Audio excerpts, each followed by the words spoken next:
Today I'm stepping out of the realm of popular portable power station brand names and exploring something maybe you haven't heard of before. If you're like me, you probably have never heard of ALLWEI power stations, but I could promise you they have one feature on this power station that I have not seen on any other power station that I've tested, and you want to stick around the video to check that out. This is something that I haven't seen in a power station before, and it is much needed. But first, let's talk about what comes in the box, and then we'll move on into talking about what's on the front of it and get right into testing this out. We'll test the capacity, we'll test the inverter's efficiency. We'll actually hook it to my studio here, my shop, and we'll power the entire shop with this power station. I do have an expansion battery that we're going to be adding to this to just give a more in-depth review of the ALLWEI power station. So be sure to stick around, check out the entire video. If you find anything that you like about the video, be sure to smash the thumbs up button.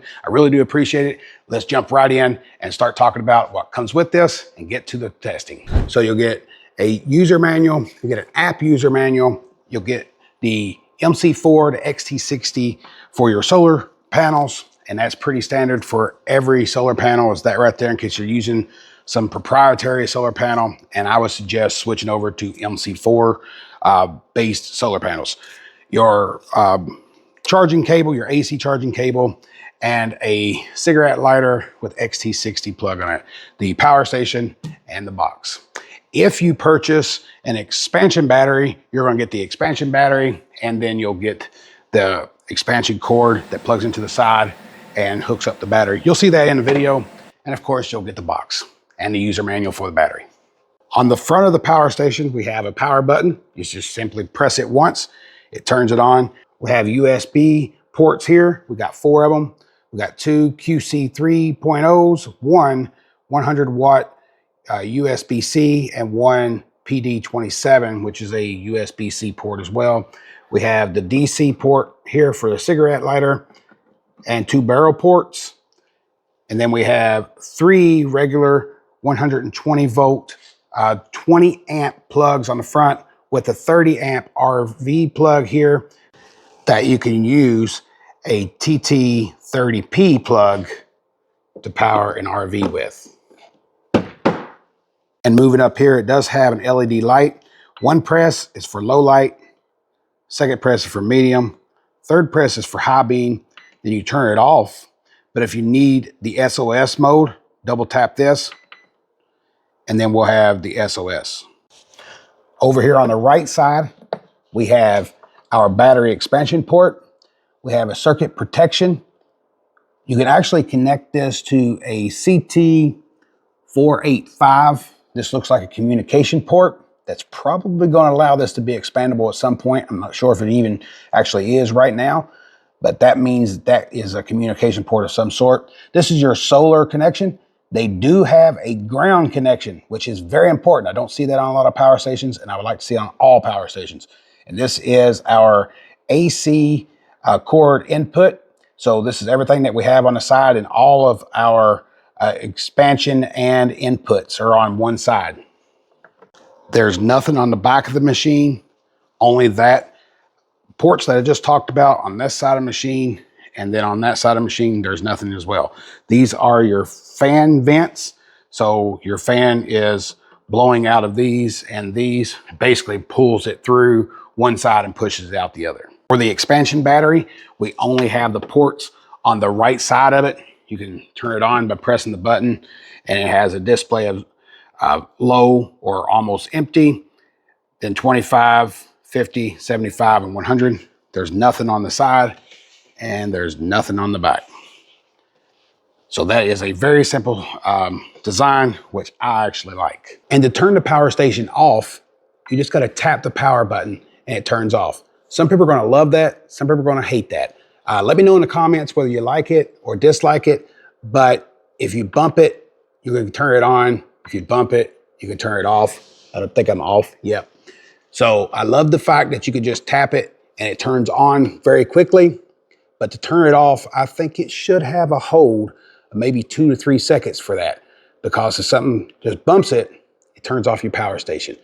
So you want to protect that if you're backing up something, say a ball rolls into it or something, like a big play ball or something the kids are playing around with and bumps into it. I don't know. There's thousands of different scenarios that you wouldn't think that could happen, possibly could happen. But if it just bumps it, it turns it off. So that, I wish it just had a little bit of a hold button. And they are extremely portable. So you could take a battery pack and the inverter and pack it wherever you need with no problem. So for the battery, put it up there, the inverter, and then you would just stack it. That's pretty portable, considering that is 4,096 watt hours of capacity and a 2,400 watt inverter.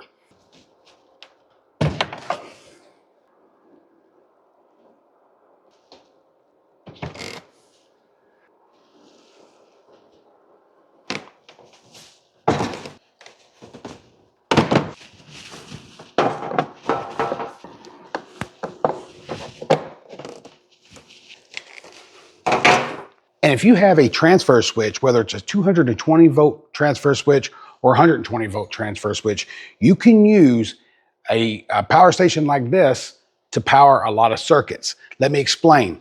This is a 240 volt transfer switch. So you have two legs, 120 volts on each side. So what we need to do is find an adapter like this one right here. Because this has this adapter on the bottom here, I'm going to attach this at the bottom. And now it's going to convert it over to only powering one set of leg on this, so 120 volts. So these 240 volt circuits will not work, but the other circuits will be in play. So I'm going to show you how this works, and I'm going to show you the power that these power stations actually do have. These are capable of powering an entire shop or house if you don't overload it. And you can overload anything. So we have 100 amp in here. I have a 50 amp outlet here. I got a 50 amp outlet down the way over there. I have a couple 20 amps and a 30 amp. If we turn all those on, it's gonna pop the 100 amp. We're gonna overload it. Same thing with a house. You got a hot tub or a oven, a hot water heater, a dryer. You have all those turned on at the same time. You pop on a central air unit, boom, you're gonna overload a 200 amp breaker and it's gonna pop. So if you turn everything on at one time, it's not designed for everything to be turned on at one time. What I'm getting at is this has a 30 amp outlet at 120 volts right here. This is an RV connection, but you can use it to power your house with a transfer switch like this. So I wanna turn this. So I'm gonna plug this in to the bottom down here. And currently, and I'm gonna show you this, we are powered with grid power. But when I switch this over, we're gonna go to generator power. So on a transfer switch, it'll say generator up here.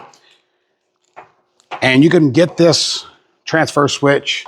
I'll have a link in the description below to all these cables. So if this is what you're looking for, this is a 50 amp transfer switch. You can use a 30 amp transfer switch. You can use whatever size you want. Just because this says 30 amps doesn't mean you can't connect to this box. It just means you're gonna overload this if you go over that 30 amps. So I wanna plug this in to here. All right, now we don't have it in generator mode. If I do, I'm gonna lose all my lights, all my electric, everything that's in here right now because we're being grid tied. So what I really wanna do is turn off the 100 amp. So that's my grid power. This is a sub panel feeding from my property over there. But if I turn this off, there's absolutely no power in the shop. So I want to do that first. So boom, you just see that all the lights went out. Now I want to transfer this over to this box and I want to turn this on. And as soon as I press the AC button to activate the inverter, we'll have lights again. So you can see how powerful this could be. It is still powering circuits, but we want to make sure to turn off this 220 volt breaker, this dual breaker. All these other ones are good to go because they're only 120 volts. So currently we're running at 766 watts. Let me show you what this thing is actually capable of because it can continuously output at 2,400 watts and it can actually go above that when you turn a couple modes on inside of it for a short amount of time.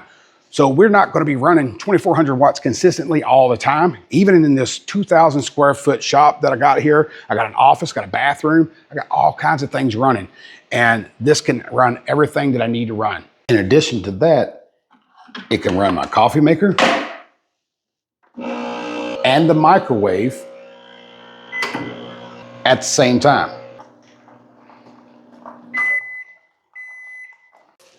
The office lights with the ceiling fan lights and the ceiling fan turned on, including the office bathroom with the lights on, the ceiling lights on, and 25 of my shop lights on top, including the office TV and a pellet stove that helps keep this space warm. This operates the auger that sends the pellets down from the hopper, and it burns it off and it creates heat. There will also be another TV right here very soon that it will be able to power. And that's not everything, because we have a refrigerator with a top freezer that it's powering also. Now that we have a better understanding of what this is capable of in a home backup system where it can run multiple circuits at the same time, typically won't have all those circuits turned on at the same time, but I did want to provide a demonstration of how powerful this can be. If you have it hooked up to expansion batteries, you can expand the system out to 4 expandable batteries, putting you over 10 kilowatt hours of capacity, which can run in a house for a long time at those rates. If you run at full speed ahead at 2400 watts, you're going to be about 5 hours, but you're typically not going to run 2400 watts consistently over that time, especially in an emergency situation. You're using this as an emergency situation. So this would last several days. Then if you connect it to solar at 1200 watts, if you can get there, because it only allows 100 volts, which is hard to get up to 1200 watts, but theoretically, if you could charge that system in a day and you would never run out of battery. So those essential loads will always be backed up. So it's important to talk about if you did run out of battery and you had the power station turned on, the power went out, most power stations will just kick off because they ran out of juice and not turn back on when the power engages back. This one has an ATS, an automatic transfer switch.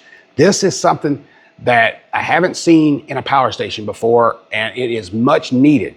What this means is if you have this plugged in to, let's say, a bunch of freezers, and the power goes out, and it goes out for an extended amount of time, and the batteries deplete completely, and the system turns off, and say the grid turns back on, this power station will automatically turn back on. Most power stations, you have to hit the power button again. So if you're out of town and that happens, then guess what? Everything in your freezer just went to waste. This one would automatically turn back on and save that. This is a huge plus for this power station. It does have the UPS function also. Say it's plugged into the grid, you got something plugged into it, the grid goes off, it'll automatically switch over to the power of the power station in a matter of 20 milliseconds or less. That's extremely fast. So far, I've been extremely impressed by this power station. Now, allow me to demonstrate. The power is off on the grid. So if we turn this off, all lights go back out. So what I want to do is turn the grid on. And now if we switch this over, it'd be grid power. You'll see a slight flicker because the breaker itself. So now we're running on grid. This shut down, you got 0 output. So let's say the grid went off now, everything will go off because we don't have it on generator mode, right? So I would like to do that. Goes out, right? So let's turn it back on. Now the grid's back on. Because we didn't have it in generator mode, this didn't do anything. As long as we have that AC engaged, we can turn this on. Now it's to this, and we can turn off the grid, and this is backing up all the circuits. So this is a great solution if you're looking for an affordable entry into backing up certain essential circuits.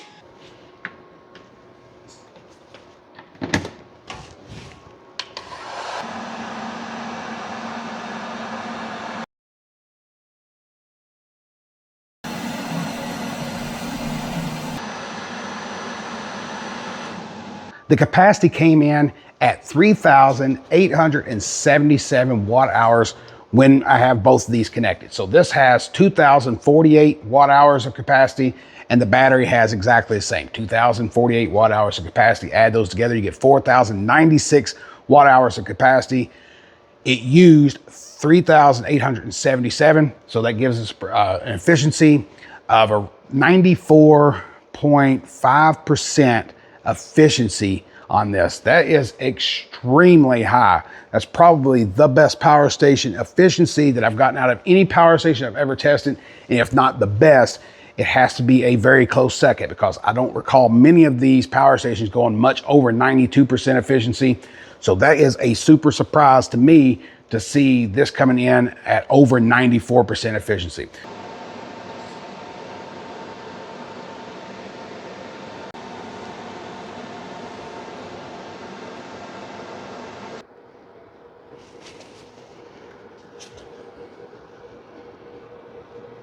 I used 2 solar panels from a 6-panel testing array, and it gave me around 675 watts on a fairly sunny day. When I plugged in the AC and had the unit set to supercharge, it will go as high as 1,600 watts of total input. That's the maximum amount that you could charge this power station at, whether you have it connected to solar and AC or just AC set to supercharge.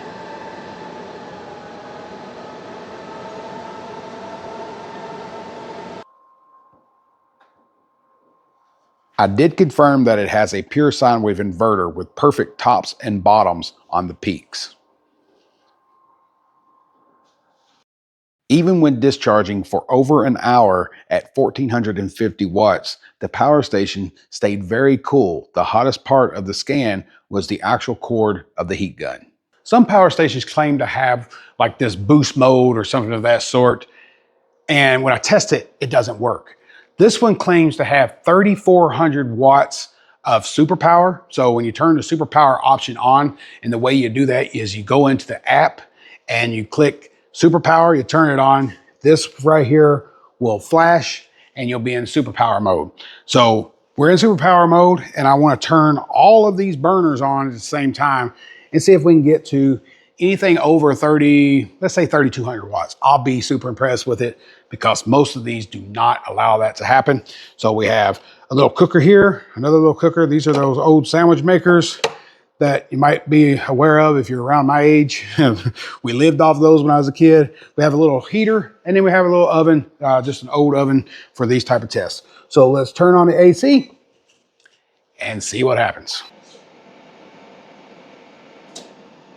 So we got the 3148, not bad at all. I'm pretty impressed that it did go over the 3,100 watts, and it does exactly what it's supposed to do. It should kick off just as quick as it did, because this is a 2,400 watt inverter, and it's just protecting itself. It's supposed to just surge up to that, and then if it starts it up, come back down. But we have all the burners on. They're cool. They're not something that's kicking on and then coming back off for the watts being used. So that did exactly what it's supposed to.